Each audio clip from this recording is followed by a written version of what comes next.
Vamos re en horario, re puntuales, cosa muy extraña en estas jornadas.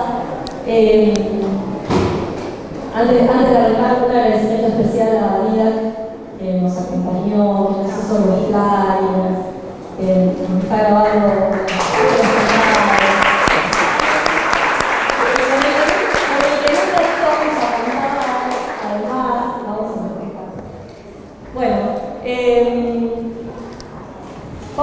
voy a presentar este último panel de cierre.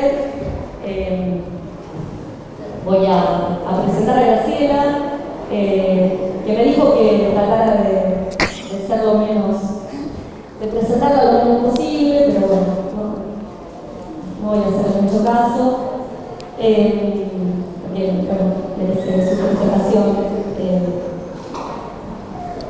Quiero decir, bueno, Graciela Frigerio es egresada de la UBA en Ciencias de Educación, es doctora en Educación por la Universidad de País 5, de RECAR, tiene un posgrado en psicoanálisis también en la Universidad de País 10, en la tarde.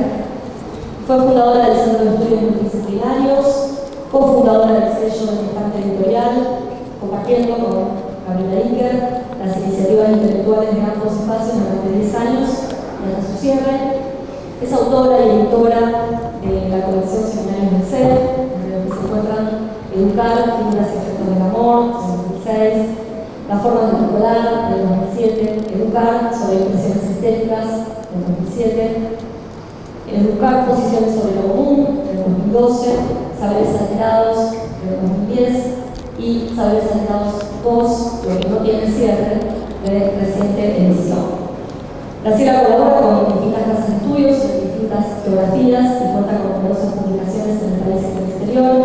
Fue distinguida por la beca Guggenheim con el grado oficial de la Orden de las Palmas Académicas por el gobierno francés, como ciudadana ilustre de la ciudad de Buenos Aires y recientemente con el doctorado honoris causa en la Universidad de Villa María, Córdoba. En la actualidad dirige el doctorado Sentidos, Teorías y Prácticas de la Educación de la Universidad Nacional del Litoral. Coordina los anteriores pensamientos clínicos sobre las instituciones en la ciudad de Montevideo y Buenos Aires y ha fundado el grupo Bioplatense de Estudios de Psicoanálisis y Educación. Si tuviera que presentarla más informalmente, como ella me pidió, yo la definiría como una de las más importantes intelectuales de la Argentina y por haber transitado mi formación en espacios dirigidos por Graciela, yo diría tres cosas que tiene que ver con lo que para mí es el vínculo entre su modo de pensar y su forma de hacer.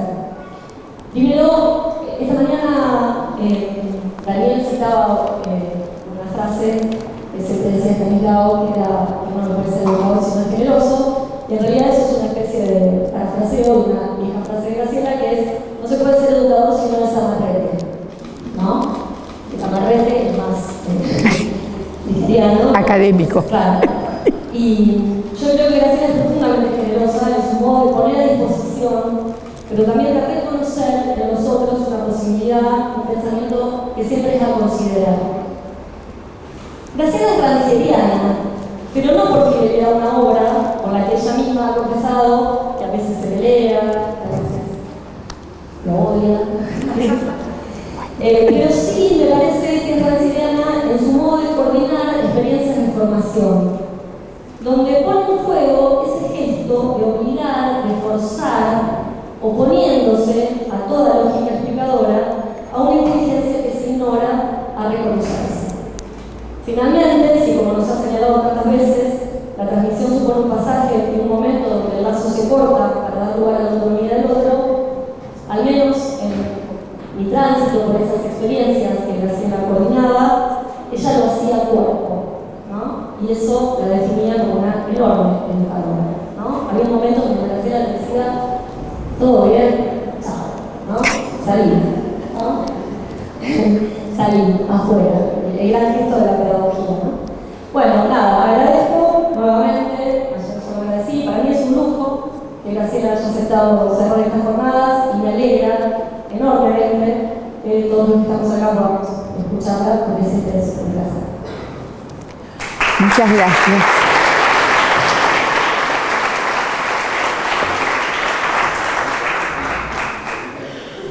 Bueno, primero que nada, infinitas gracias por haberme invitado a este festejo, a esta celebración.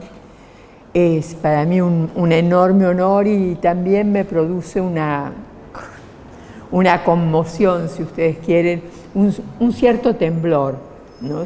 No sé si a ustedes les pasa cuando trabajan en los territorios de la educación, intentando, como diría Deligny, sostener y ofrecer gestos de transmisión, que uno está tomado por una inquietud, digamos, ¿no? Es decir, lograré decir algo, eso que lograré decir podrá eventualmente ser significado, qué efecto va a producir, ¿no? Es algo que Humberto Quiseno recordaba también cuando recordaba, digamos, esa posición griega respecto a la palabra, ¿no? Es decir, qué palabra utilizar, cómo echarla a circular y wow, ¿no? ¿Qué efecto va a producir eso? Entonces entenderán mi preocupación. Como ustedes pueden apreciar, esto no es solamente una apariencia de desorden, es un poco desordenado en el sentido de que no puedo dos cosas. No podría haber estado desde ayer acá sin haberme sentido impactada, sin que las palabras dichas, pronunciadas, los silencios, los gestos de todos los que hablaron antes de este momento no me hubieran producido algo que me obligó a pensar y a repensar, ¿no? Entonces tengo un cuadernito donde iba anotando lo que iban diciendo y también las asociaciones que esto me producía, que me obligaban a repensar lo que había preparado, que estaba preparado, no crean que no estaba preparado, se llama Lo Irrenunciable, que es un título que convinimos aquí con Natalia, con Paula también. Pero bueno, en este desorden, imaginen que voy a hablar como por fragmentos y que cada uno de ustedes podrá tomar un fragmento o dejarlo de lado, aceptarlo, discutirlo, rechazarlo.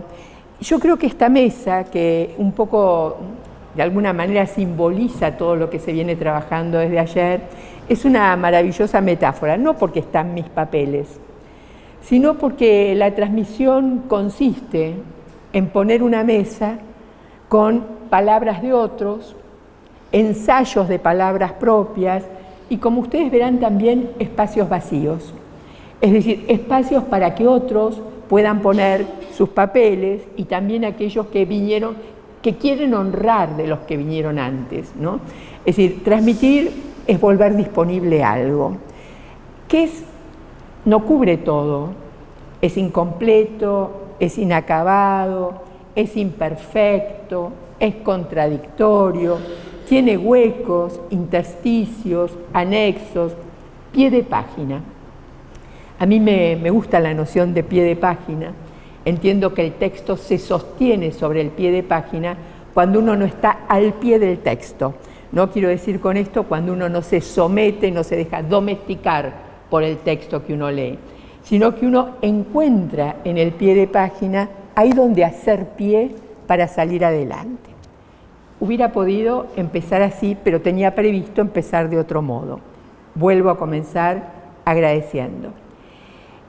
Me pregunté mucho, y muchas veces he discutido esto con Gaby, que como bien fue señalado, me acompaña, es una interlocutora excepcional para el trabajo de pensar, cómo llamar a aquellos a los que nos dirigimos en instancias como estas, ¿no? ¿Qué les digo, estimados profesores, queridos alumnos y alumnas, colegas? Podríamos utilizar todas esas maneras para decir, me quiero dirigir a ustedes, ¿no? Y la transmisión, el intento de transmisión es un gesto dirigido. Aquí se mencionó al principio la idea de correspondencia, de una carta, ¿no? Una misiva, Pontalis dice, es un mensaje destinado a unos que no conocemos, que están esparcidos en el futuro. Pero acá estamos en el presente y algunos y algunas de nosotras nos conocemos, ¿no? Tenemos como una historia previa. Entonces se me ocurrió que la manera de dirigirme a ustedes hoy era llamarlos así, anfitriones. Y podría decir, queridos y queridas, estimadísimos anfitriones, ¿no? Anfitrionar tiene que ver con con un verbo, con un gesto, con una actividad, con una acción, que es el gesto de dar y recibir, ¿no? Todas las que están acá, los y las que conozco hace mucho, y los que aún no conocía antes de hoy, seguramente están acá también, entre otras cosas, porque alguna vez fueron anfitrionados, fueron recibidos, fueron acompañados. No quiero idealizar ni romantizar, quiero decir, hay anfitrionajes que no tengo que decírselo a ustedes, ¿no? Es decir, ninguna palabra encierra solo una vertiente de interpretación. Pero en todo caso, la transmisión tiene que ver con una especie de anfitrionaje recíproco. Uno ha recibido algo, uno ha sido recibido como extranjero, como nuevo, como recién llegado, y uno intenta recibir al otro. A veces como retomando los modos de recepción que a uno le tocaron, y a veces tratando de reparar los modos de recepción que también a uno le tocaron. Quiero decir, a veces con una hospitalidad que replica o resuena o hace eco sobre la hospitalidad que recibimos, ¿no? Y a veces tratando de subsanar la hostilidad de la que fuimos objeto. Entonces, queridísimos anfitriones, estamos acá para pensar, para intentar pensar una vez más, una y otra vez, esa vieja palabra, ese viejo gesto, antiquísimo gesto de la hominización, que es el gesto de la transmisión. Ustedes no desconocen, digamos, a ver, una cuestión, si decimos transmisión, nos referimos a ella como un personaje conceptual, ¿no? Es decir, cobra vida, tiene un guión, pero también tiene sus intérpretes, a veces transita, a veces queda bloqueada, a veces queda ahí como en un callejón sin salida. Recuerdo hace poco en otra instancia, Gaby Dicker trabajaba sobre una resonancia de un texto de alguien que también había venido antes y que apareció acá en el trabajo que Elisa lo hizo, ¿no? Es decir, esa noción que Cecilia había lanzado, pero que ya vimos de una normalista, ¿no? De una especie de suicidio pedagógico, ¿no? Es decir, ¡wow! Algo que la pedagogía y en consecuencia la educación, y seguramente con efectos en la transmisión, atentó contra sí mismo, ¿no? Yo que soy un poco, digamos que no diría de mí que soy pedagoga, porque no sé por qué, pero bueno, no, digamos. Me gusta decir de mí que soy educadora, pero no me reconozco así con ese lugar, esa denominación de pedagoga. Me gusta pensar que a veces, en algunos momentos de la historia con mayúscula, que sin duda produce efecto en las historias con minúsculas, se han producido momentos sociales muy traumáticos que han generado interrupciones en la transmisión. De esto también fue cuestión a lo largo de las mesas y que aquí se trabajaron, ¿no? La referencia a los momentos del enseñoreo, de la guerra, de la agresión desatada, que llevó a que sujetos reales, sujetos de carne y hueso, no personajes conceptuales, fueran sustraídos de la escena del tejido social. Y cuando esto acontece, es decir, cuando algunos sujetos son arrancados del tejido, ¿no? El tejido queda inevitablemente perforado. Después podemos pasarnos años, tiempos, imposible prever cuántos, imposible saber sus efectos, tratando de reparar ese agujero, ¿no? Decimos, estamos tratando de zurcir esa perforación que se produjo. Nunca, aun cuando los zurcidos invisibles hayan existido alguna vez en el repertorio de los oficios, ningún zurcido invisible logra borrar el agujero en la trama. Y el agujero en la trama, por la sustracción de sujetos, sin duda interrumpe la transmisión. Sin duda deja ahí algo que no es reemplazable. Una vida no es reemplazable por ninguna vida. Una memoria no es reemplazable por ninguna memoria. una experiencia no es reemplazable por otra experiencia. Entonces, digamos, tratamos la transmisión, y tengo que decirlo así, a ver, por lo que quiero abordar, porque quedé aquí que iba a trabajar un poco sobre estos tiempos, que me da como un poco de pudor referirme a estos tiempos en esta sala ante ustedes, porque seguramente cualquiera de ustedes, los aquí presentes, podría decirme que no se va a identificar con las hipótesis que yo voy a formular, que ustedes no conocen esas realidades, que no los toca, que por suerte no tienen que lidiar con eso. Pero digamos, si acepto retomar el verbo transmitir, sacarle la basura, retirarle el barro, digamos, ¿no?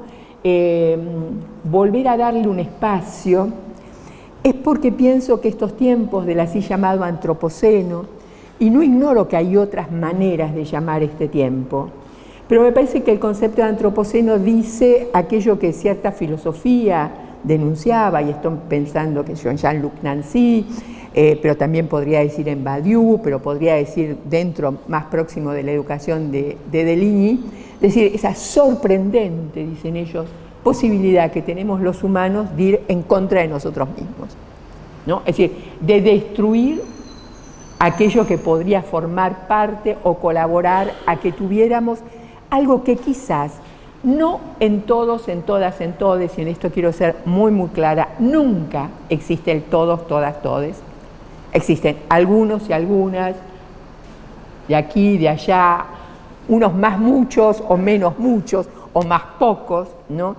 Pero digamos, en este tiempo hay un enseñoramiento, una explosión, cuando digo explosión estaba pensando, veníamos conversando con Gaby, ¿vieron ese volcán que explotó en la Feria de Ciencias? ¿Viste? Es decir, aquello que nadie se lo espera, nadie se lo imagina, ¡bom!, ¿no? Y produce estragos. Y estamos pensando que estos tiempos son tiempos de esa explosión, ¿no? Estos tiempos que del antropoceno, digamos, de esta manera posible de atentar contra nosotros mismos, no estoy diciendo que nos estamos suicidando, solo estoy diciendo que estamos pasando por un tiempo donde para algunos, algunas y algunos de nosotros, constatamos que el ataque al lazo social es un ataque fuertísimo, que se lo trata de desgarrar, de romper, de deshilachar, de que ya no sostenga a nadie, ¿no? Es decir, que el lazo social es el pie de página, podríamos decir así, de las relaciones con el saber o de las relaciones de saber. O dicho de otra manera, cuando el lazo social adopta ciertas texturas que lo disuelven, es para algunos de nosotros imposible no imaginar que se afecta profundamente las relaciones de saber de los sujetos.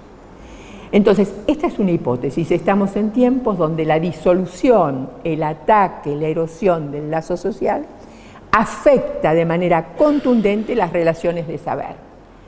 ¿Y esto cómo podría expresarse? ¿Cómo se expresa en algunos lados? E insisto, a lo mejor a ustedes no les toca, y podríamos decir tanto mejor porque es duro llevar adelante la cotidianeidad con esto, pero estamos en unos tiempos donde en algunas situaciones algunos sujetos despliegan lo que Freud llamaba una hostilidad hacia la cultura, ¿no? Cosa que Freud daba cuenta diciendo, ¿cómo no va a haber grupos sociales o sujetos que desplieguen hostilidad a la cultura cuando se apiolan, iba a decir que es muy poco académico, pero es bastante pertinente, de que lo que existe como bienes que se produjo con su esfuerzo, con su sacrificio y con su trabajo, es algo a lo que nunca van a acceder. No sé si logro ser clara, por favor te pido, si no soy clara me paran, ¿no? Entonces Freud dice, bueno, cuando esto pasa, es más, dice Freud, esa cultura no merece la pena ni siquiera sobrevivir, ¿no? Esa cultura tendría que desaparecer cuando se produce esa expropiación del esfuerzo, de un esfuerzo colectivo, ¿no? Pero, digamos, en estos tiempos donde eso podría estar pasando, es una hipótesis, digamos, uno puede entender que en ciertas circunstancias hay como unas posiciones de rechazo al saber, ¿no? Estanislao había trabajado mucho discutiendo estas formas de etiquetar al otro, no son indiferentes, no están motivados, pero no se trata de eso en esta actualidad, ¿no? Se trata quizás de una posición, podríamos decir, hipotetizar, como si fuera algo así como una desobediencia generacional, si les parece, como hipótesis, una desobediencia generacional. Algo que dice, yo, digamos, no quiero formar parte de esto en lo que no tengo parte para ser rancieriana, ¿no? Es decir, no quiero estar ahí donde no ha habido reparto, donde no ha habido distribución, donde no hay reconocimiento. Y quizás ustedes compartan, tal como Ricoeur lo formuló, y creo que vale la pena retomarlo, cuando Ricoeur dice, bueno, si uno quisiera que el otro quisiera conocer, lo primero que tiene que hacer es reconocerlo, ¿no? Entonces, en esta actualidad de este antropoceno, habría quizás como una merma en el reconocimiento y en consecuencia una especie como de retroceso o de retirada muy compleja que podría entenderse como un gesto desesperado de desidentificación con lo que hay, ¿no? El mundo que les queremos prometer, al que insistimos que deberíamos y deberían adaptarse, ¿no? Como si la adaptación fuera una obligación irremediable, ¿no? Un destino preasignado. Los nuevos dicen, yo a eso, muchas gracias, no me quiero adaptar. Dáselo a otro, quédatelo vos si te gusta tanto, ¿no? Pero no quieras que yo me identifique ahí. Y esto tal vez tenga que ver con un par de cuestiones. Una, que hay algunos autores de dos posiciones disciplinadas, dentro de disciplinas indisciplinadas, ahí está, ahí me salió bien, no como podría ser Charles Melman como psicoanalista y Bernard Stiegler como filósofo, pero también otra psicoanalista como Sophie de Millot-Lameilleur, que dicen, parecería como si en estos tiempos hubiéramos como llevado a los otros a que renunciaran al esfuerzo de la sublimación. Vuelvo para atrás en esto, ¿no? Es decir, para que haya una vida común, es una hipótesis teórica, podría ser una ficción. El psicoanálisis, cierto psicoanálisis nos dice, hay que renunciar a un modo de ser tomado, de estar tomado por lo pulsional, para llevar adelante un enorme trabajo de elucidación y de elaboración que nos permita poder construir unas cosas para un tiempo social común. O, como últimamente me gusta decir, y seguramente me lo voy a discutir yo misma dentro de un rato, en esa necesidad para algunos y algunas de nosotros irrenunciable de colaborar en lo que me gusta describir como una curaduría de un posible vivir juntos. Una curaduría de un posible vivir juntos. Yo sé que hay acá gente que viene de las artes y el concepto de curaduría está es totalmente discutible, ha dado lugar al curacionismo, pero tiene una larga historia, como transmitir. Las palabras tienen una historia que va tan allá lejos y hace tiempo que ya casi no queda memoria de su punto de partida, ¿no? Y allá lejos y hace tiempo, curaduría tenía que ver con curiosidad, dio lugar a los gabinetes de curiosidades, era ahí donde se exponía, ¿no?, aquello que podía producir una disrupción en lo familiar para proponer una novedad u otra figura. Por supuesto tenía que ver con el verbo curar en el sentido reparador, en el sentido casi médico. Por supuesto fue apropiado por la Iglesia y se volvió el cura, digamos, y ahí la relación con el concepto de curaduría medio se alteró, como le pasó a una noción de oficio, tal como Agamben la trabaja, que una vez que la Iglesia toma el concepto de oficio en Opus Dei, a todo el mundo le da como una cosa así de decir, no vamos a hablar de oficio, ¿no?, porque venía con mala fama. Pero digamos, es posible que en tiempos de tanto desgarro, de tanto traumatismo, de tanta presencia en la plaza pública, en los espacios visibles y, digamos, de lo que Grivinsky llamaría las escenas indeseables, ¿no? Es decir, unas escenas insoportables, ¿no? Donde Grivinsky retoma algo próximo a lo que decía Zizek cuando hablaba de la desublimación.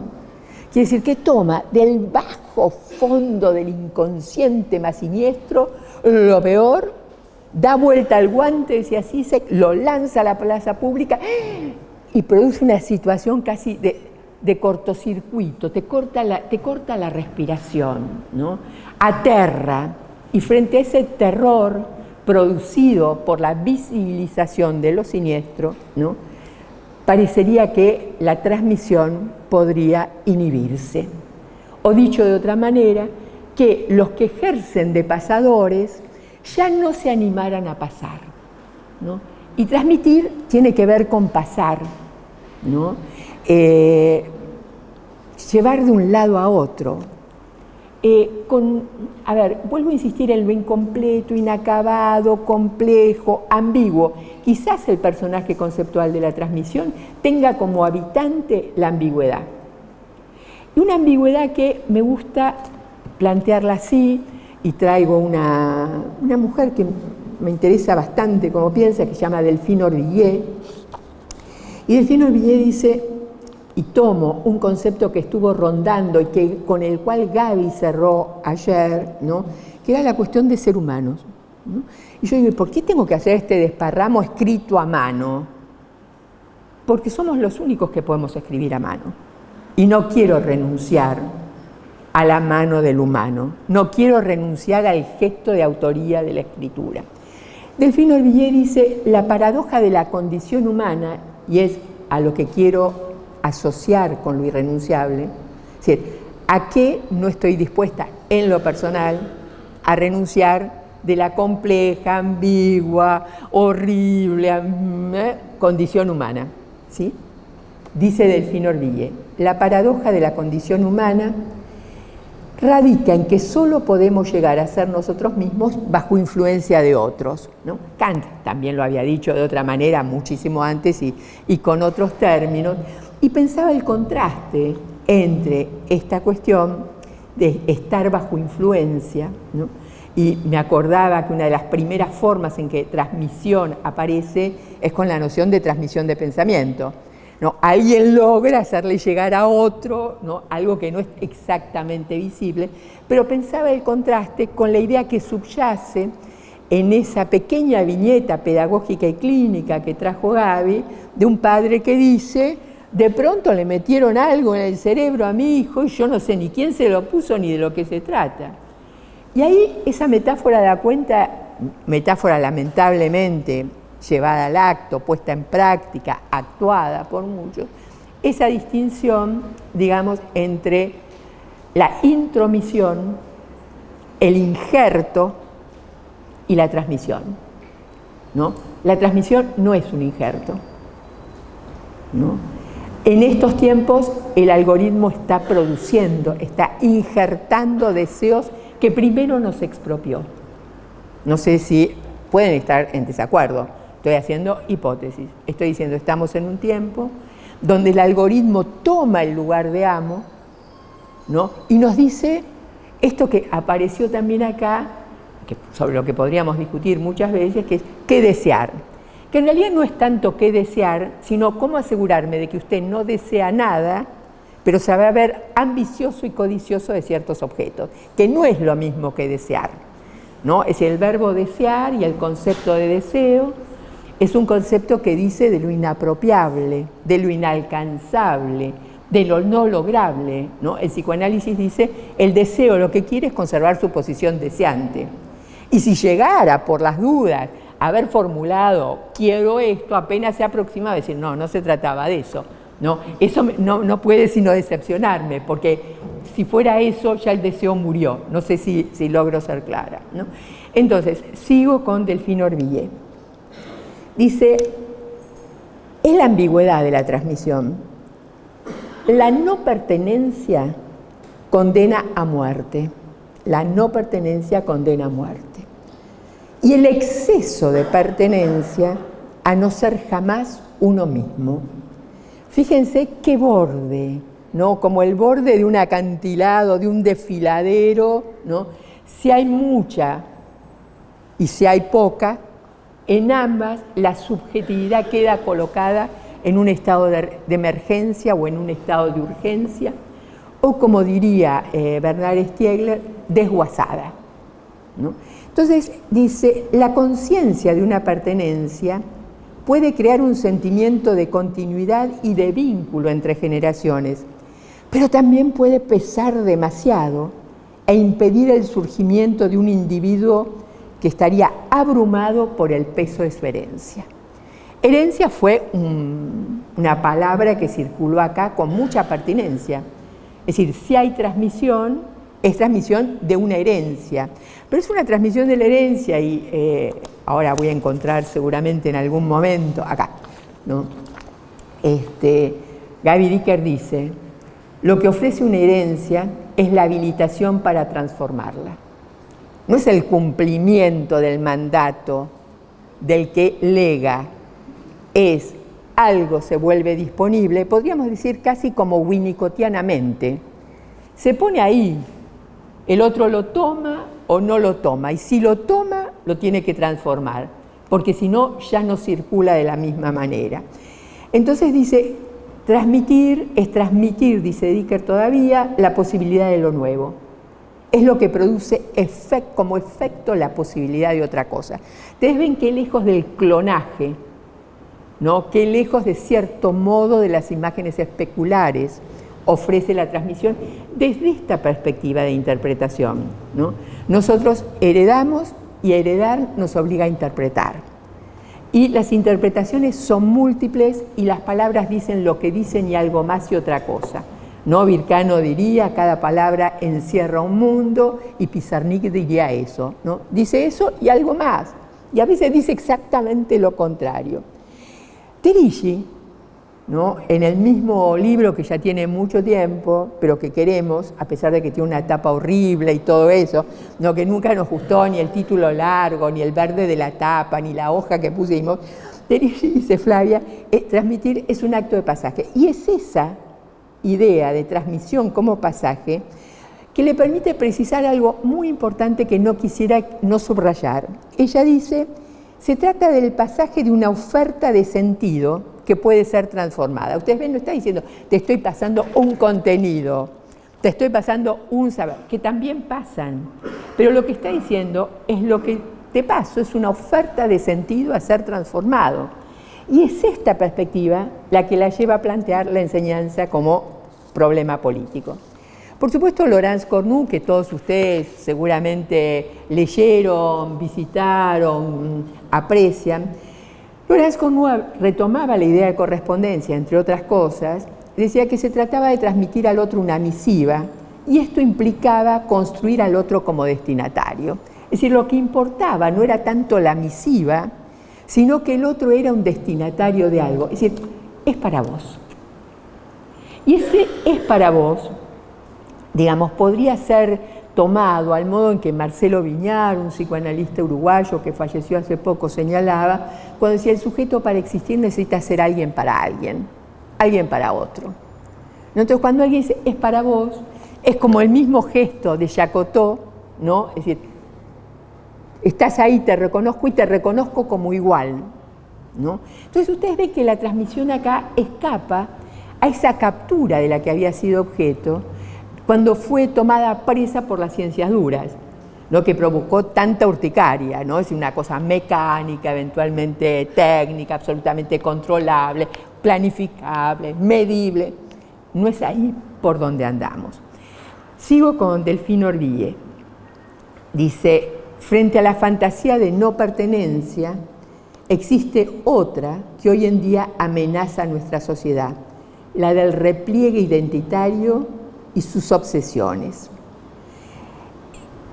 A ver, ustedes ven cómo andamos por los bordes, por el filo de la navaja, yo les diría, ¿no? Y que cuando uno dice transmisión, alude a una problemática identitaria, ¿no? Está diciendo problemática identitaria y está diciendo algo que fue mencionado por vos cuando empezaste ayer, que dijiste, bueno, acá no tenemos, y dudó, dijo algo así como unos parentescos intelectuales, terminó diciendo, ¿no? Es decir, parentescos intelectuales, ¿no? Y yo que soy a veces media así, vieron que la noción de parentesco, por lo que conlleva de familia y familiaridad, siempre me da un poquito de alergia, pero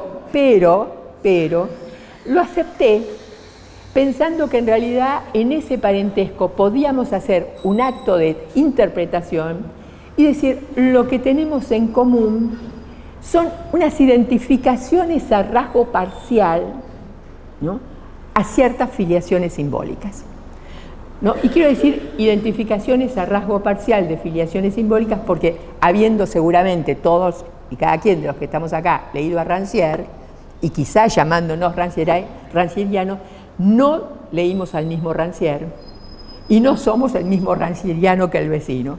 No sé si logro ser clara con esto. Es decir, entonces, ese rasgo parcial, una cosita, ¿no?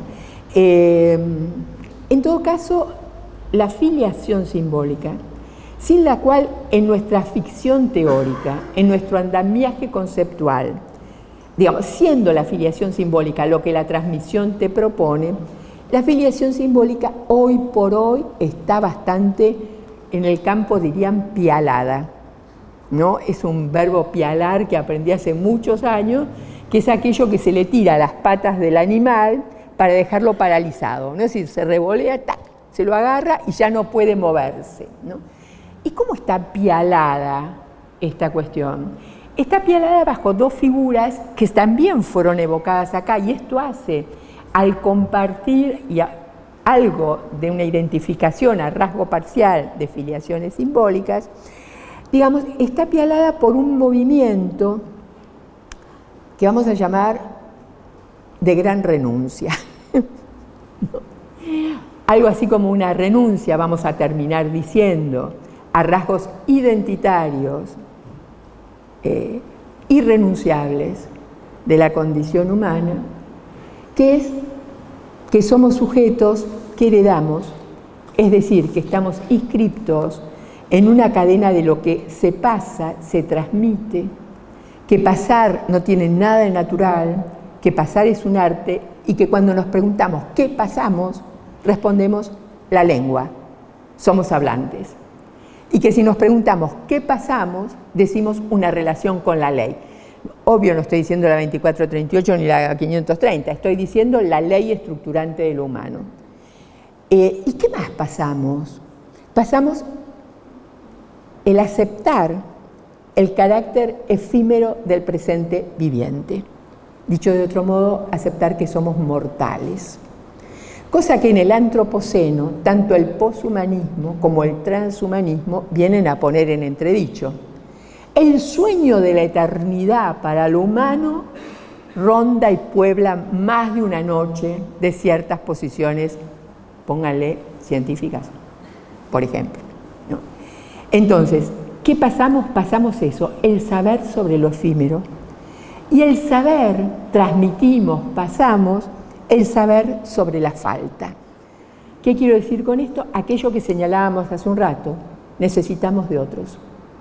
Ninguno de nosotros, los que formamos parte de la condición humana, podemos más o menos decir yo, aunque lo decimos con liviandad todos los días, sin admitir que ese yo está constituido por un plural, por más de uno, más de una identificación. Entonces, estos tiempos erosionan eso, y esa erosión vendría a cuento y a cuenta, y digo a cuenta porque son los tiempos del hombre calculador y calculable, ¿no? Habría que calcularlo todo, ¿no? Me acuerdo algo que mencionaron, decir, bueno, no, haz esta carrera porque el cálculo te da que vas a vivir un poco mejor, o no la hagas porque el cálculo no te va a cerrar, ¿no? Vas a estar siempre en déficit, vas a estar siempre en deuda. Y la transmisión, en el sentido en que la queremos pensar, en la que nos gustaría oficiar, sería un gesto inscripto en la lógica del don que no conlleva deuda, ¿no? Que no conlleve deuda no quiere decir que no nos guste que no necesitemos ese pequeño mimo del reconocimiento o ese pequeño mimo del agradecimiento, pero el otro no está obligado a agradecernos nada, no está obligado a darnos nada porque no ha pedido estar aquí.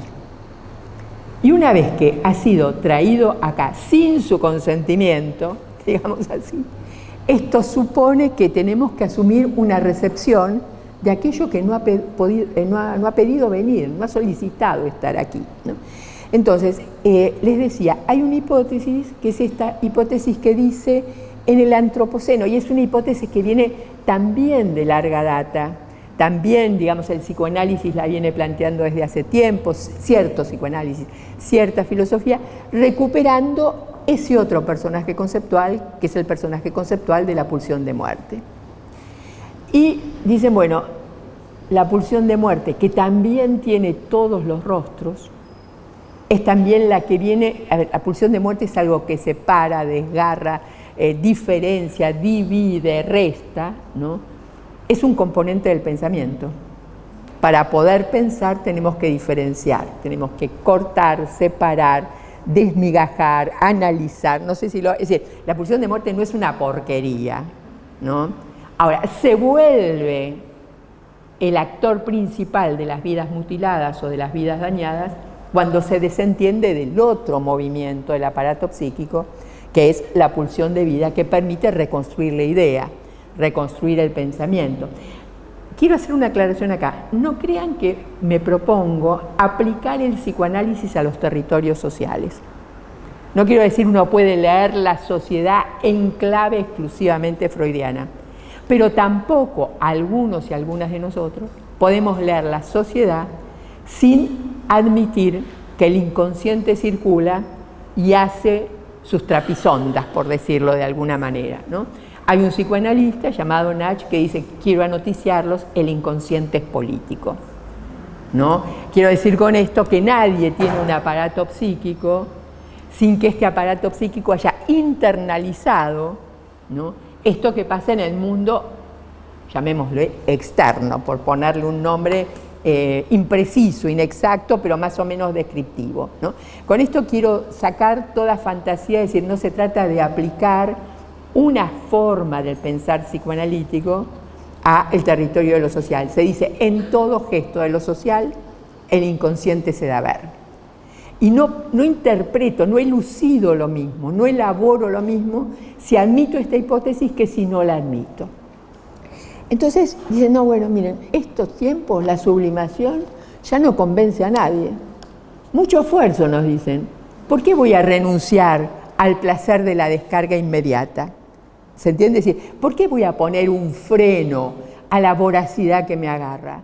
Quiero tomar, tomo, quiero comer, como, quiero violar, violo. ¿Se entiende? Es decir, porque la pulsión, ninguna pulsión, tiene ética ni moral. Entonces, lo que la sublimación hace es incorporar esas cuestiones y lo que la transmisión hace es incorporarse desde ciertas perspectivas, que no son todas, lo que Jacques Assum, en un libro extraordinario que muchos de los que estamos acá leímos así, porque de verdad ¡wow! ¿Saben por qué? Porque cuando uno dice, ¿por qué usas ese concepto y no otro? ¿Por qué elegís ese concepto y no otro? Porque me permite decir algo que ningún otro concepto me permite decir. Por eso lo elijo. ¿Por qué tomas el concepto de pulsión de muerte? Porque puedo comprender algo que no podría comprender si no lo invitara al territorio. Pero Jacques Assum termina su libro, y fue cuestión en el último panel, en la última oferta de la mesa, digamos, de, llamémoslo así, una cierta ética, ¿no? Assum titula su último capítulo Una ética de la transmisión. Perdón, lo que estuvo en circulación acá fue lo del contrabando.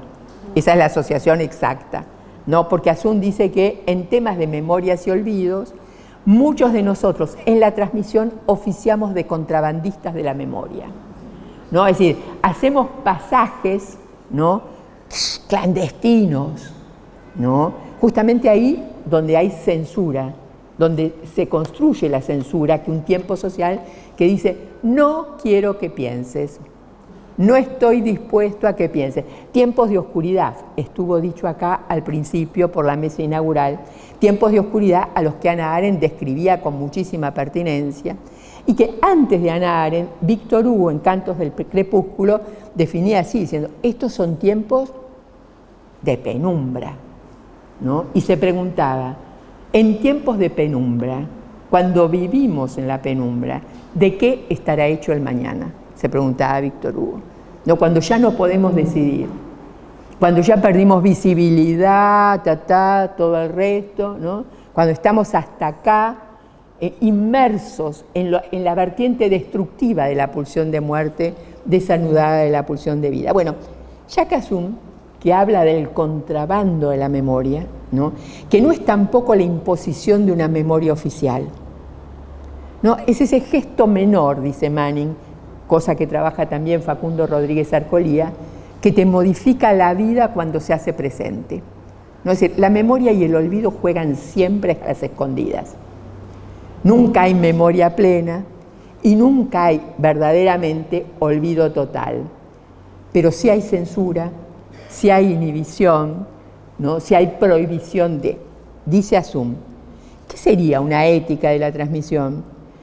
Dice, esta ética se inscribe en el más profundo de nuestro ser y de nuestra subjetividad.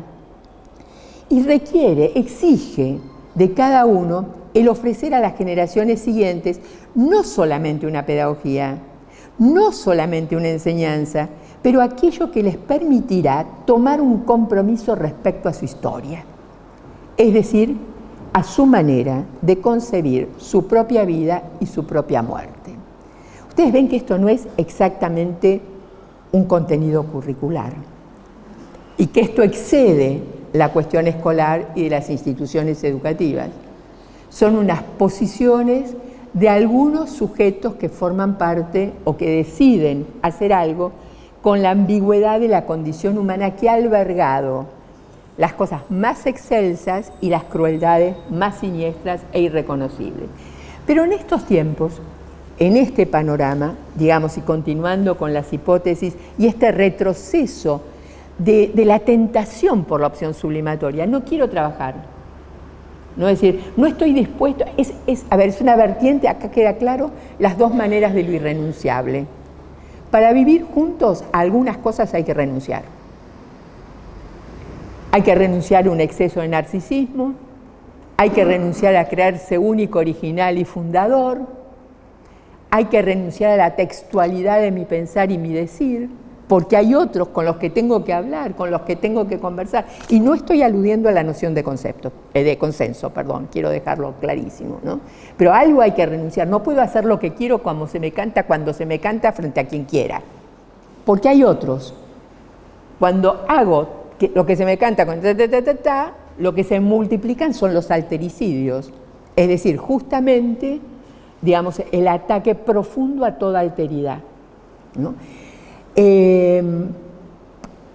Digamos, en estos tiempos así de complicados, de pulsión de muerte desanudada de la pulsión de vida, algo se está produciendo, nos dice Stiegler, que es la interrupción o el abandono de lo que él da en llamar la justicia genealógica. Y esto pasa por, digamos, la desafiliación, y pasa por colocar al otro en una situación de orfandad, aunque tenga progenitores vivos. No sé si logro ser clara con esto. Es decir, no se trata de que nuestros engendradores hayan muerto, ¿no? Se trata de que el mediador, el tercero, el paraexcitación, ¿no? Hablaban de mediadores acá, ese renunció a la diferencia generacional. Renunció a la función de paraexcitación. Entonces el otro está librado a la excitación pulsional y tiene que descargarla como dé lugar, llevándose puesto lo que sea. Entonces teníamos dos versiones de la renuncia, ¿no? Para vivir juntos es necesaria, parecería ser, una renuncia a lo pulsional, ¿no? Y, digamos, esa renuncia es irrenunciable. Es decir, si renuncio a renunciar a lo que hace, digamos, efecto de tejido social, bueno, el tejido social no se va a dar, ¿no? Entonces, me gustó pensar la cuestión de lo irrenunciable, de la condición humana, digo, no idealizada, Vuelvo a insistir en esto porque no estoy diciendo, ¡ay, qué maravilla nuestra humanidad! El ser humano es lo más bonito, bello, buenísimo.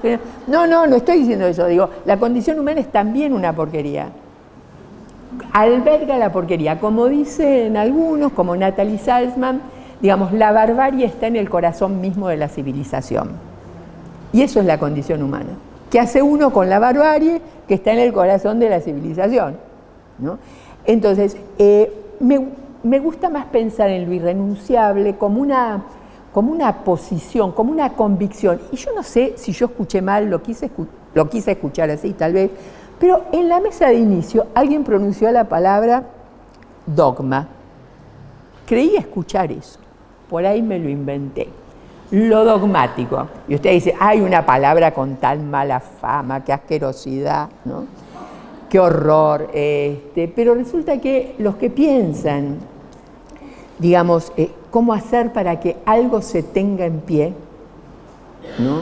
Para que algo funcione como sociedad posible, para que haya un tiempo social común, y estoy pensando en particular en Pierre Legendre dice, che, déjense de embromar con reducir la idea de dogma a la cuestión de una terquedad no reflexiva. No hay sociedad sin dogma. Es decir, no hay sociedad sin un principio irrenunciable. Bueno, ¿cuáles serían esos principios irrenunciables? Dogmáticos, si ustedes quieren. Asumo el riesgo de decir dogmáticos, ¿ok? Y voy a llamarlo así, y prefiero decirlo así para no recurrir al concepto de derecho, ¿no? O de derechos, que también está tan deslavado, deslucido, manoseado, pisoteado. Digo, me parece que para que podamos tener una posibilidad de intentar, como diría Deligny, ¿no? Él dice, educar es un intento, pasa en estado de intento, de tentativa, ¿no? Para que podamos intentar vivir juntos sin que los padres maten a los hijos, ni los hijos quieran matar a los padres, ¿no? Como diría Fabián Severo, un escritor, profesor de literatura uruguayo, ¿qué vamos a esperar del mundo cuando los padres apagan a los hijos? ¿No? Y lo dice así porque escribe en portuñol, porque trabaja en la frontera, ¿no? Entonces, para que podamos exorcizar la violencia originaria, diría Enríquez, necesitamos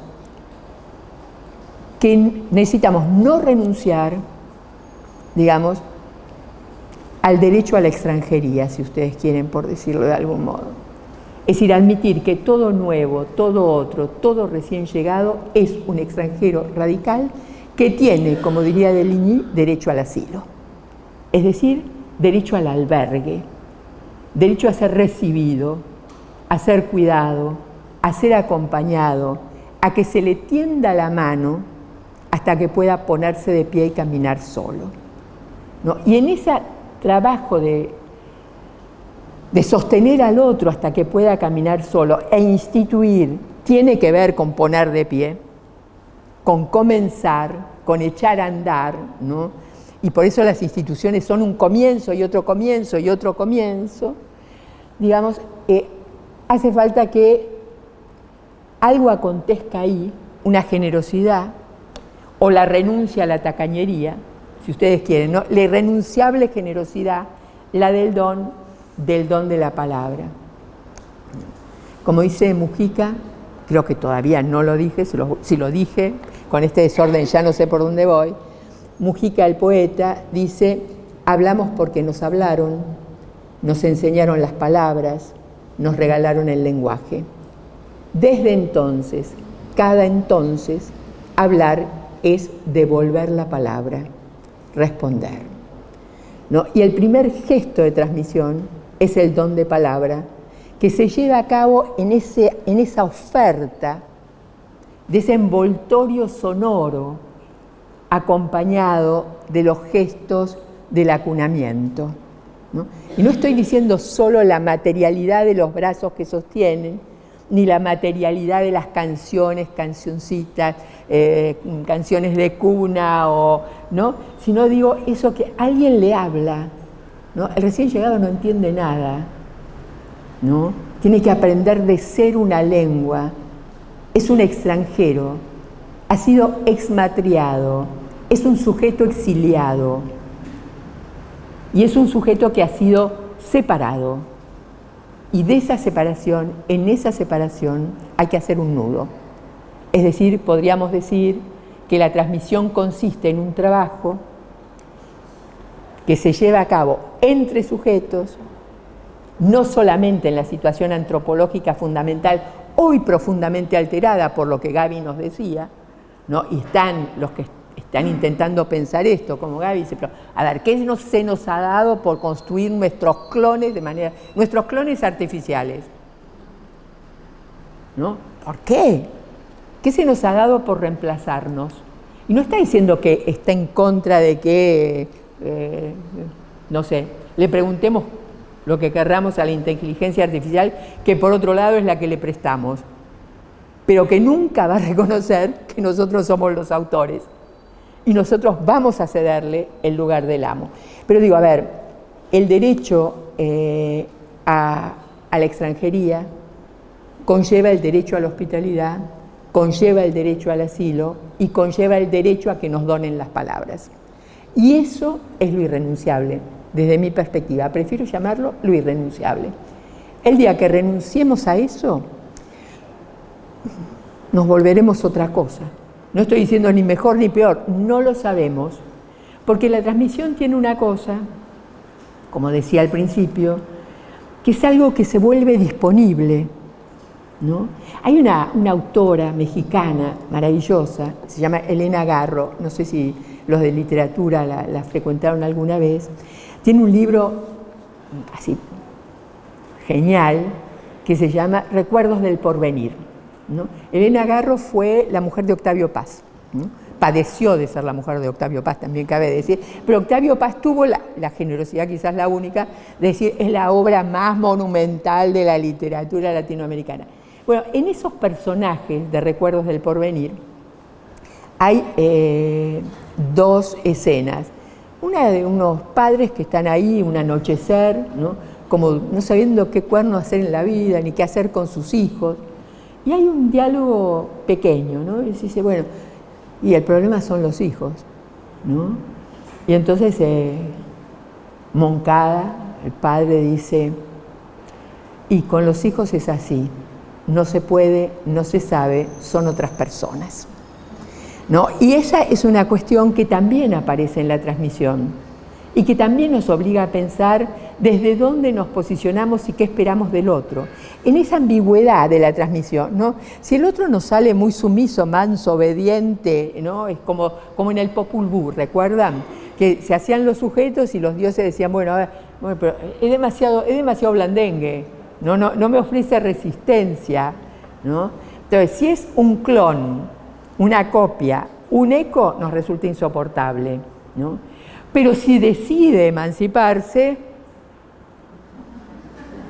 hay que amacarse, elaborar y elucidar, ¿no? ¿Cómo voy de tiempo? ¿Terminando? En ese mismo libro, esperen que lo tenía por acá, hay un diálogo que me parece extraordinario. Dice, una señora mayor, dice, no se imaginen cosas que no existen. Dice, eso nos recomendó la vieja, dice el personaje, ¿no? Y dice, pero si lo único que hay que imaginar es lo que no existe, ¿no? Entonces, imaginar lo que no existe. A veces recurrimos al concepto de utopía también en una simplificación del concepto, como con el concepto de deseo, ¿no? Es decir, bueno, es a la vez lo irrenunciable y lo inalcanzable, ¿no? Es a la vez lo impostergable, pero lo que se va difiriendo, lo que se va corriendo a medida que nos acercamos. Pero a propósito de lo que comentaban acá, y bueno, no lo voy a hacer ahora, pero hice como todo un recorrido de todo lo que ustedes fueron compartiendo, digamos, esa expresión en esta cadena asociativa generada por las palabras de ustedes, me acordé de un texto que hacía mucho que no traía así como referencia bibliográfica de un institucionalista, que dice que las instituciones, y a lo mejor en eso están acá, con todo lo que significa, ¿no? La institución como un sistema de pensamiento, ambiguo, contradictorio, conflictivo, cada concepto alberga un conflicto, nombra un conflicto, dice una historia, ¿no? Dice de las éticas con las que se sostuvo, de cómo llegó a ser excelso, estelar, o cómo lo tiraron a la basura, de cómo lo endiosaron o cómo lo pisotearon, ¿no? Pero en esa cuestión, y me perdí, totalmente me perdí, estaba en ustedes, estaba en esta cuestión, lo fui tomando todo el tiempo, pero tenía una asociación de partida. El institucionalista, gracias, esa era la palabra clave. A fuerza de irme por las ramas, ya no sabía en qué rama estaba, que se llama Alión. Termina su libro sobre las instituciones, ¿no? Diciendo que a las instituciones le pasa lo que a la crianza del vino. ¿Se acuerdan de esa referencia? Dice, cuando uno se acuerda, ustedes se tienen que acordar. Cuando se hace el vino, se pone en esos barriles, en esos toneles de madera por lo general, y al cabo de un cierto tiempo, a medida que el vino se va haciendo, hay una parte del líquido que desaparece, se evapora. Y entonces dice, bueno, el que sabe criar el vino, sabe que en algún momento tiene que agregar algo ahí para que el vino siga haciéndose. Y a esa parte que agrega de lo que para que siga haciéndose, los que hacen vino la llaman la parte de los ángeles, ¿no? Imaginarse algo tan inexistente como los ángeles para poder crear espacios de crianza, no sé si logro ser clara en echar a andar la idea que tenía, ¿no? Es decir, eso que se agrega, que incluye admitir lo que se pierde, ¿no? Y sobre lo que se pierde también fue cuestión acá en la última mesa. Es decir, que transmitir implica también asumir como la parte de duelo.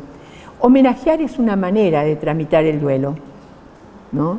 Es una manera de aceptar un entre dos, o entre varios, o entre muchos, que tiene también algo de arquitectura. Yo pensaba, recorriendo el largo pasillo, si uno entra por una calle y sale por la otra, adentro, afuera, de acá para allá, etcétera, etcétera, ¿no? Que la transmisión hace ese camino, ¿no? Va de una punta a la otra, ¿no? Transita de adentro a afuera, de afuera a adentro, entre dos arquitecturas de tiempo distinto. En esta situación empírica, en esa situación arquitectónica, dos tiempos distintos, dos arquitecturas distintas tienen una característica muy particular. En el centro del pasillo, una escuela de educación. Muchas gracias.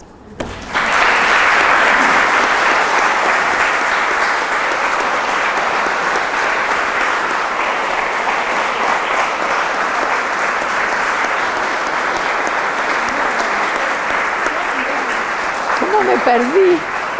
No, yo te estaba siguiendo y estaba pensando. Claro, me acordaba. Y había leído eso de... ¿Te acordás? Sí, yo sabía que vos... Sí, exacto. Gracias. Gracias. Bueno, gracias. A ustedes. Nada, pensaba que cuando escuchaba hablar a Graciela y les insistía a muchos de los estudiantes, y sobre todo a los estudiantes de primero, que son mis estudiantes de ciencias, que no se pierdan a escuchar a Graciela, porque pensaba que hay algo que no dije antes cuando la presenté y que tiene que ver con que la transmisión, en la transmisión también se juega una forma, ¿no? Que es algo que trabajaba mucho en Grands Común, una forma, una modalidad de relación con el saber. Y la miraba Graciela y miraba en esa forma, esa modalidad de relación que ella tiene con el saber y que se materializa en ese desparramo de hojas y de libros y de cosas y de apuntes. Hay algo de esa forma de la transmisión que se pone en juego, que se hace cuerpo, ¿no? Bueno, nada. Y una sensibilidad muy particular que también se manifiesta. Bueno, nada, mil cosas, me quedé pensando, bueno, por un lado, en estos, no le gusta la palabra Graciela, pero en este diagnóstico, ayer es horrible tu palabra, ¿no? Pero bueno, en estas hipótesis, digamos, mejor. Conjeturas. Perfecto, gracias. ¿No? Que tienen que ver con, con cómo vivir juntos, con la pregunta, con cómo no renunciar a vivir juntos, y estas hipótesis que Graciela trajo alrededor de los repliegues identitarios, de la pertenencia, la imposibilidad de pensar la justicia genealógica y los problemas que tenemos con la justicia genealógica, qué pasa con la división. Bueno, nada, pensaba por un poco por un lado eso, todo eso que nos trae, como pensarlo, abrir el juego ahí, pero por otro lado también todo lo que nos deja para pensar en relación a lo que no debemos renunciar, tanto como educadores, ¿no? Me parece que hay como un montón de cosas alrededor de a qué cosas no deberíamos renunciar como educadores y a qué cosas no deberíamos renunciar como institución y como carrera, ¿no? Me parece que hay algo también a pensar en relación sobre todo a las últimas cosas que trajo, en relación a la extranjería, en relación a la hospitalidad, en relación a cómo albergar a los nuevos, en relación a qué ofertas filiatorias hacer recientes. Abro el juego a preguntas, comentarios, lo que quieran.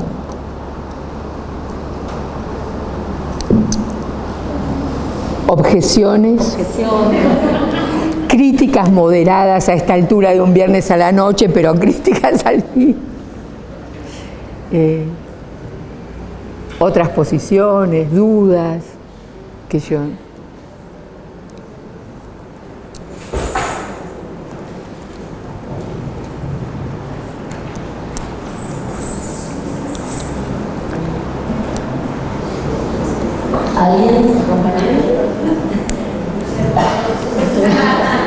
Guillermo, siempre te llaman cuando alguien tiene que decir algo.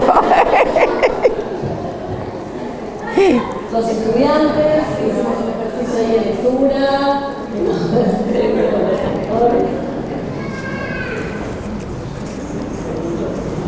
colegas de otras disciplinas.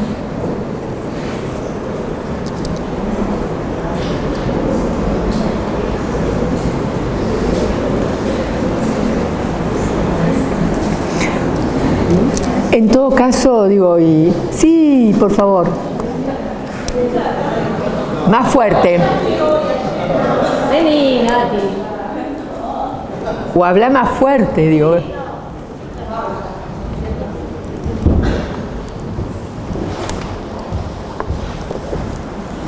Graciela, qué gusto escucharte y con esa cabeza tan especial que tenés, a lo mejor llegaste un poco más lejos de lo que muchos podemos llegar y tratar de dilucidar algo respecto de qué cuestiones nos están escribiendo los jóvenes y los jóvenes. No sé, ¿serán los jóvenes los que no se están escribiendo? Seguramente que no. ¿A qué cuestiones están diciendo los mismos? Si podrías ampliar lo que será, es un poco lo que a mí me desvela. Me parece que es un diagnóstico, perdón, fundamental saberlo, averiguar un poco. Y gracias. Gracias, Nati. Nada, confío que aparezca otra, pues sí.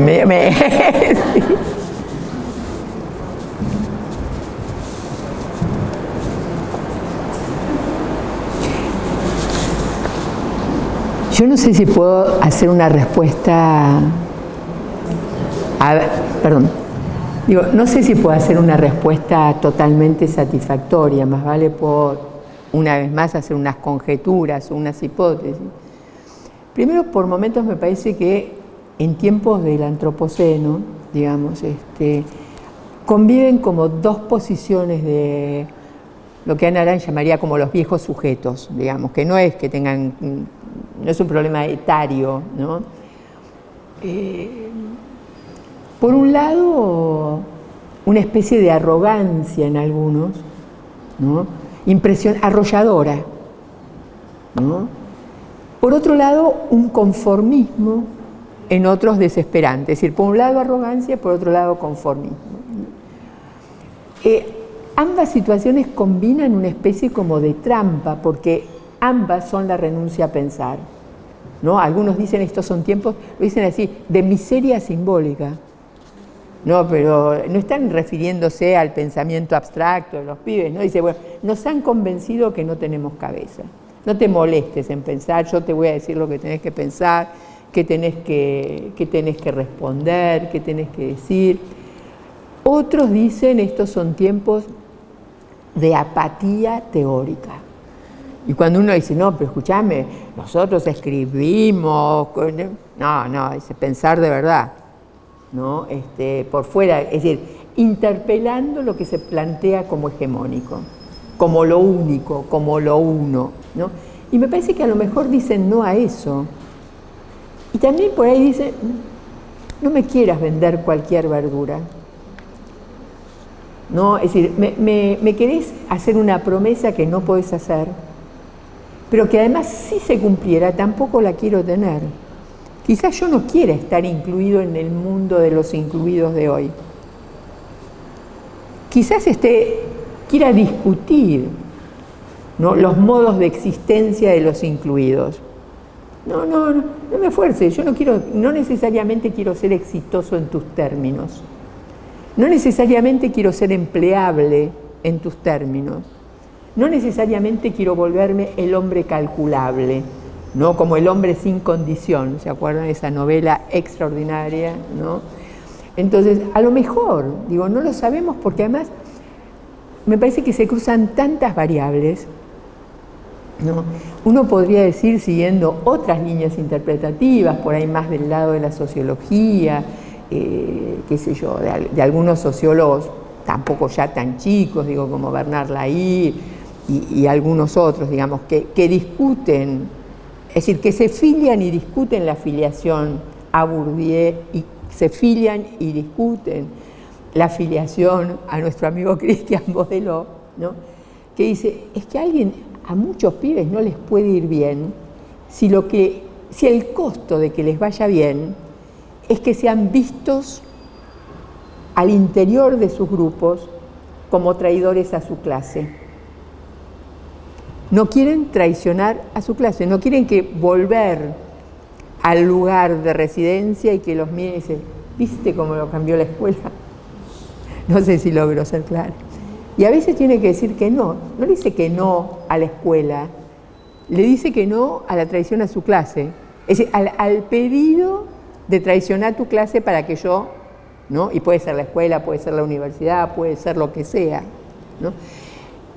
Me parece que no podemos hacer, que no debiéramos, creo, no sé, me gustaría que no lo hiciéramos en todo caso, ¿no?, una interpretación genérica. ¿No? Es decir, cuando alguien se autolesiona, tiene sus razones y sus sin razones. Cuando alguien dice no, tiene sus razones y sus sin razones. Algunas escapan también a su conciencia. No es un problema decir, y ahora me voy a oponer, ¿no? Algunos dirán, no sé, está pidiendo otra cosa de mí. A lo mejor que yo no pretenda adaptarlo a nada. A lo mejor que yo no aplique sobre él nada, ¿no? A lo mejor que yo no forme parte de la cadena de reproducción de las desigualdades o la reiteración y multiplicación y expansión de las vidas dañadas. Digamos, cuando uno, porque mencionamos a Hannah Arendt un par de veces, uno puede decir, estamos asistiendo a una multiplicación de las banalidades del mal, ¿no? Es decir, en todos lados, en todo tiempo, se aplica esa especie de despreocupación, desparpajo, ¿no?, para mutilar al otro, para dañarlo, ¿no? Stiegler es terminante, dice, los grandes de hoy están produciendo un desguace subjetivo en las nuevas generaciones, un desguace. No sé, como si los agarraran, ¿viste? Si los agarráramos, porque digo, ¿por qué me voy a dejar afuera de la cuestión? ¿No? Dice, los nuevos están pagando el pato de que los grandes se resisten a pensar, ¿no? Que no quieren trabajar más el pensamiento, que no quieren elaborar, que no quieren elucidar, y que tampoco a lo mejor todos los grandes quieren saber. No es una cuestión que solo los más chicos dicen, no voy a tomarme el trabajo, ¿no? De avanzar en lo no sabido, o de volver pensable lo sabido no pensado, como dice Christophe Goyas, ¿no? Los grandes también, a veces, dicen, no me voy a tomar el trabajo, ¿no? Entonces, por supuesto, acá se usó mucho el verbo resistir, ¿no? Y también de modos distintos se usó el verbo interrumpir, ¿no? Es decir, cuando se te injerta el coso en la cabeza, hay una interrupción, una disrupción y quizás un traumatismo. Y también se usó el verbo inaugurar, ¿no? Y por ahí la transmisión tiene que conjuga todos esos verbos a la vez y de manera, vuelvo a insistir, imperfecta. Es decir, tampoco estoy diciendo, miren, vamos a tener la transmisión, ¿no?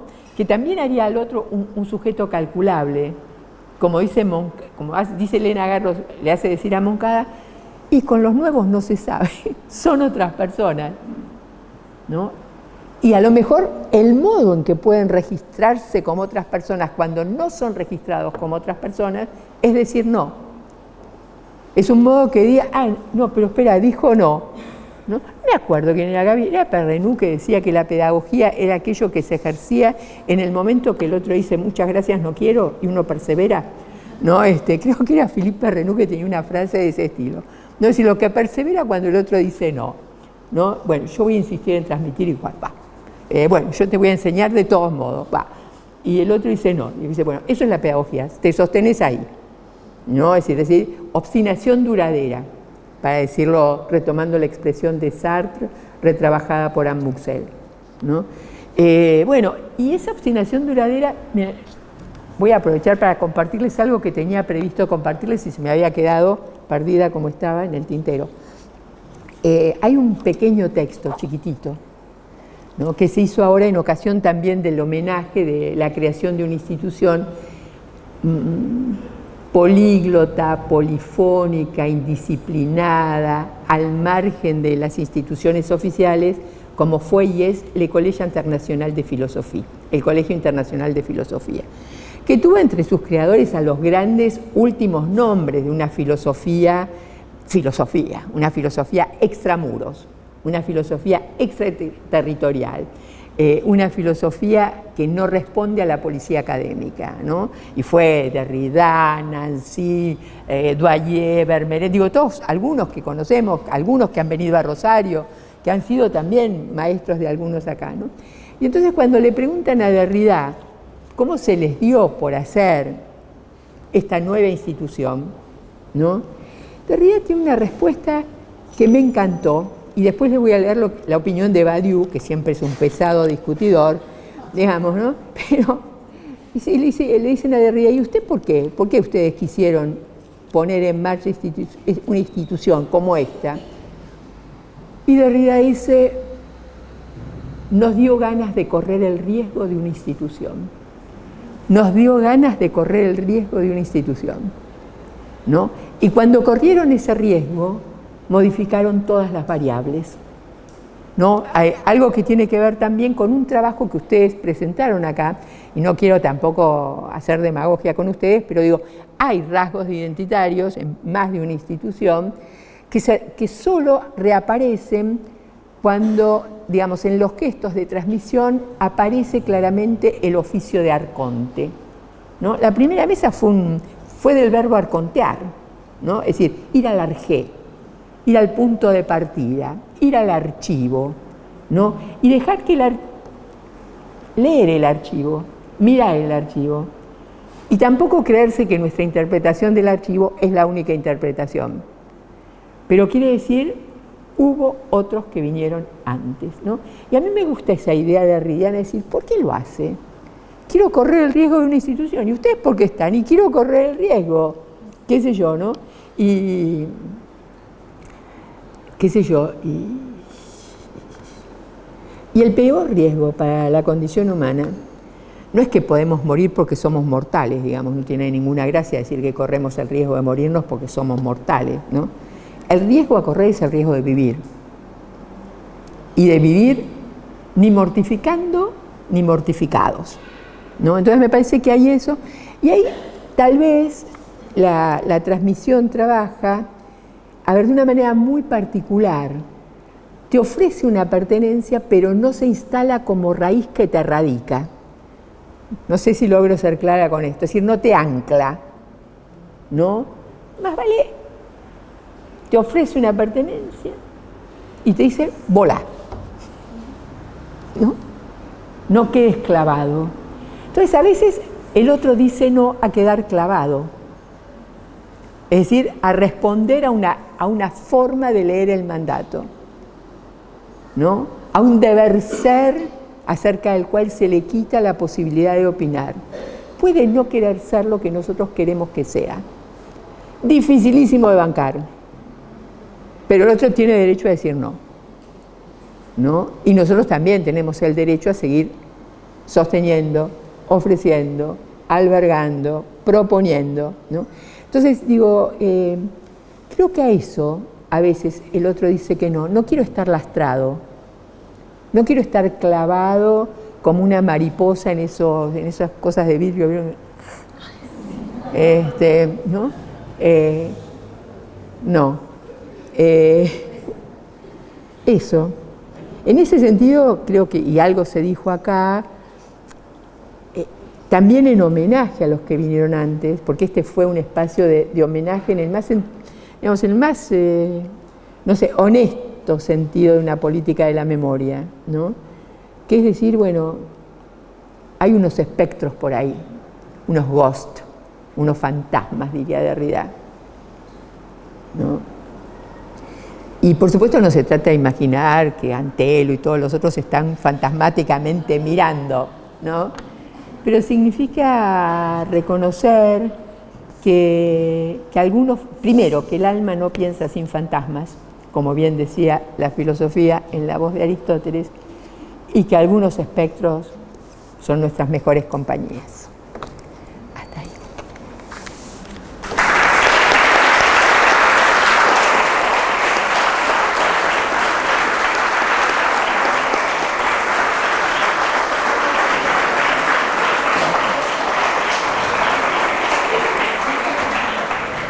Bueno, muchas gracias a Bloom. todos y a todas por estar acá, a Graciela por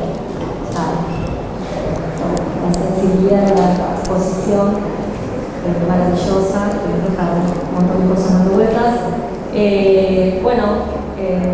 A lo que no renunciamos tampoco es a la celebración, así que los invitamos a seguir como cada mes de febrero, vamos a celebrar el espacio de Calles Corrientes, pasando por esa escuela que está en el medio del pasillo viejo,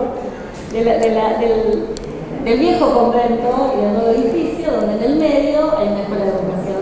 Bárbaro. Gracias.